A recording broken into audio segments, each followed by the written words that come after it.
একটি দল মানুষকে বিভ্রান্ত করছে দাবি করে গুপ্ত ষড়যন্ত্র থেকে মানুষকে সজাগ থাকার আহ্বান জানিয়েছেন বিএনপি চেয়ারম্যান তারেক রহমান।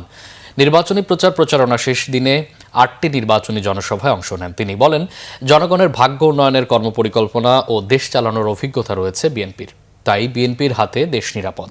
নাবিল জাহাঙ্গীরের রিপোর্ট, ক্যামেরায় জহুরুল হক জনি। নির্বাচনী প্রচারের শেষ দিন সোমবার ঢাকা দক্ষিণের আসনগুলোতে নির্বাচনী সভায় অংশ নেন বিএনপি চেয়ারম্যান তারেক রহমান। তবে শুরু করেন নিজ আসন ঢাকা ১৭-র বনানী খেলার মাঠের জনসভা দিয়ে। এই নারীদের শিক্ষার আলো পৌঁছেছে, কিন্তু এখন তাদেরকে আমরা অর্থনৈতিকভাবে স্বাবলম্বী করে গড়ে তুলতে চাই। পরে দুপুরে ঢাকা ১০ আসনের কলাবাগান ক্রীড়াচক্র মাঠে আয়োজিত নির্বাচনী সভায় অংশ নেন তারেক রহমান। একটি মহল মানুষকে বিভ্রান্ত করছে অভিযোগ করে ষড়যন্ত্রকারীদের বিরুদ্ধে সকলকে সজাগ থাকার আহ্বান জানান।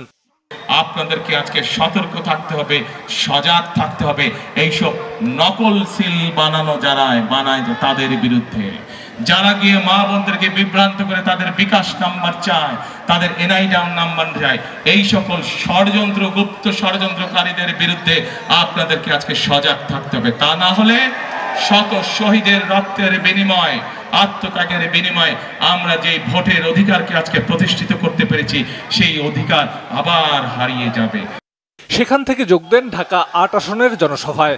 বলেন, নির্বাচনে জয়ী হলে দুর্নীতি নিয়ন্ত্রণে এবং আইন শৃঙ্খলা পরিস্থিতির উন্নয়নে কাজ করবে বিএনপি। বিএনপি একমাত্র দল, তারা জানে কিভাবে দুর্নীতিকে কঠোর হস্তে দমন করতে হয়। বিএনপি একমাত্র দল, তারা জানে কিভাবে আইন শৃঙ্খলা পরিস্থিতির নিয়ন্ত্রণ করতে হয়। পরে ঢাকা ৯ আসনের বাসাবো খেলার মাঠের জনসভায় অংশ নিয়ে তারেক রহমান বলেন, মানুষের উন্নয়ন বিএনপির হাত ধরেই সম্ভব।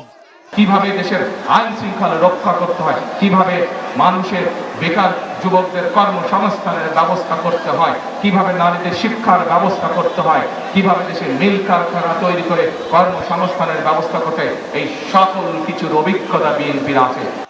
সেখান থেকে ঢাকা ৫ আসনের যাত্রাবাড়ির শহীদ ফারুক রোডে নির্বাচনী সভায় অংশ নেন বিএনপি চেয়ারম্যান। ভোটারদের কাছে বিএনপির পরিকল্পনার বিস্তারিত তুলে ধরেন তিনি। যদি কর্মসংস্থানের ব্যবস্থা করতে হয়, সেটি করার অভিজ্ঞতা বিএনপির আছে। যদি ইপিজেড গঠন করতে হয়, কিভাবে ইপিজেড গঠন করতে হয়, সেই অভিজ্ঞতা একমাত্র বিএনপি আছে, আর কোন দলের নেই।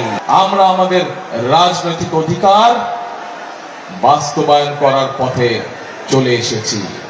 এছাড়া ঢাকা ৪ আসনের জুরাইন এবং ঢাকা ৭ আসনের লালবাগ বালুর মাঠের নির্বাচনী জনসভায় বিএনপি চেয়ারম্যান বক্তব্য রাখেন। দীর্ঘদিন পর তারেক রহমানকে কাছে পেয়ে উচ্ছ্বসিত বিএনপির তৃণমূলের নেতাকর্মী এবং সমর্থকরা। নির্বাচনের প্রচারের শেষ মুহূর্তে এই পথসভাগুলো ভোটের মাঠে বড় ধরনের পার্থক্য করে দেবে, এমনটাই তাদের প্রত্যাশা। নাবিল জাহাঙ্গীর, বাংলা ভিশন, ঢাকা।